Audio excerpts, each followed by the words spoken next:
अब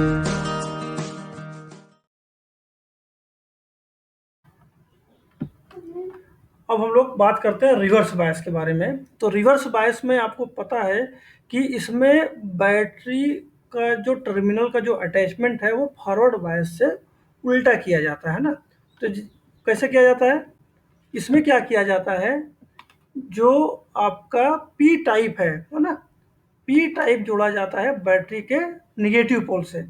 ठीक है, निगेटिव पोल से जोड़ दिया जाता है पी टाइप, और एन टाइप जोड़ा जाता है बैटरी के पॉजिटिव पोल से, है ना। ये यहाँ पे आपको सभी को दिख रहा होगा, ये देखिए। ठीक है, यहाँ पर ये दिख रहा है ना। पी टाइप जोड़ा गया है निगेटिव पोल से और एन टाइप जोड़ा गया है यहाँ पर पॉजिटिव पोल से। अरेंजमेंट सेम वैसे ही है। यहाँ पर एक रजिस्टेंस जोड़ा गया, एक वोल्ट मीटर जोड़ा गया, और यहाँ पर मिली अमीटर की जगह माइक्रो एमीटर जोड़ा गया है, क्योंकि इसमें जो प्रवाहित होने वाला करंट है वो इतना लो है कि उसको आप मिली एमीटर से मेजर ही नहीं कर सकते हैं। इसके लिए माइक्रो एमीटर को यहाँ पर जोड़ा गया है।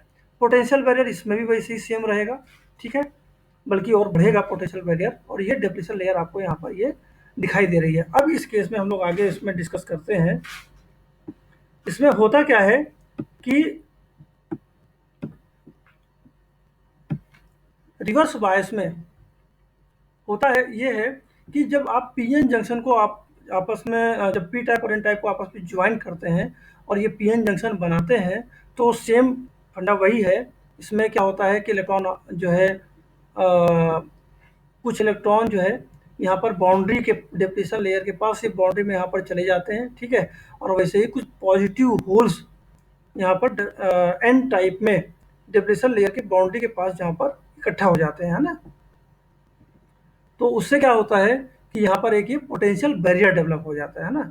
ये जो पोटेंशियल बैरियर होता है ये बाद में दोबारा इलेक्ट्रॉन के प्रवाह को रोकने का काम करता है। ठीक है, इस केस में ये आपको सभी को पता है, डिप्लीशन लेयर में इलेक्ट्रॉन और होल्स का आवागमन होने की वजह से किसी भी तरह का इलेक्ट्रॉन और होल्स इसमें स्थित नहीं रहते हैं, यहाँ पर रुकेंगे नहीं, कंटिन्यू इनका आवागमन होता रहता है। इसलिए यहाँ पर किसी भी तरह का कोई भी चार्ज नहीं होता है।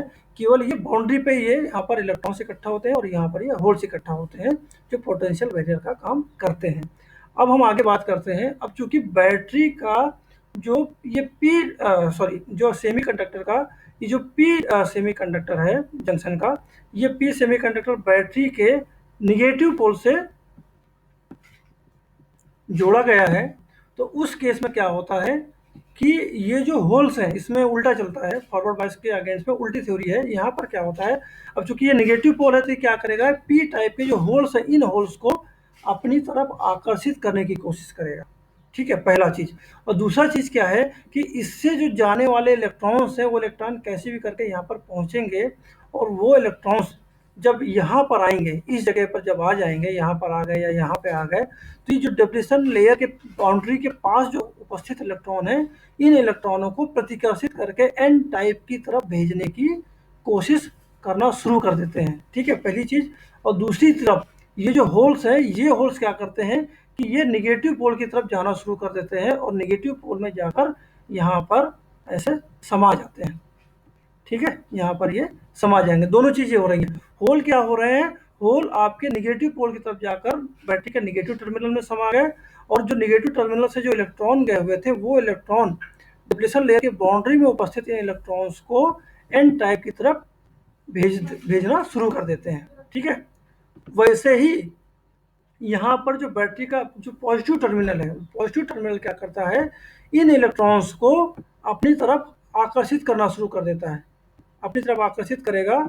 और क्या होगा, इसकी वजह से ये जो इलेक्ट्रॉन्स हैं, ये इलेक्ट्रॉन्स बैटरी के पॉजिटिव टर्मिनल में जाकर यहाँ पर समाना शुरू हो जाएंगे। ठीक है, और दूसरी कंडीशन क्या होती है कि बैटरी के पॉजिटिव टर्मिनल से जो भेजा गया जो पॉजिटिव चार्ज है, वो पॉजिटिव चार्ज क्या होता है कि यहाँ पर जो डिप्लीशन लेयर के पास जो उपस्थित जो होल्स हैं, इन होल्स को क्या करते हैं, ये पी टाइप की तरफ यहाँ पर भेजना शुरू कर देते हैं। तो जिसकी वजह से क्या होता है, जो आपका जो पोटेंशियल बैरियर है, पोटेंशियल बैरियर की जो विड्थ है, ये विड्थ जो है ये बढ़ जाती है ना। और जो पोटेंशियल बैरियर की जब विड्थ बढ़ जाती है तो वो क्या करता है कि आगे इलेक्ट्रॉन और होल्स के प्रवाह को रिस्ट्रिक्ट करता है, उसको रोकता है, जिसकी वजह से रिवर्स बायस में आवेश का प्रवाह नहीं हो पाता है। अब हम लोग बात करते हैं इसमें वी आई कैरेक्टरिस्टिक के बारे में।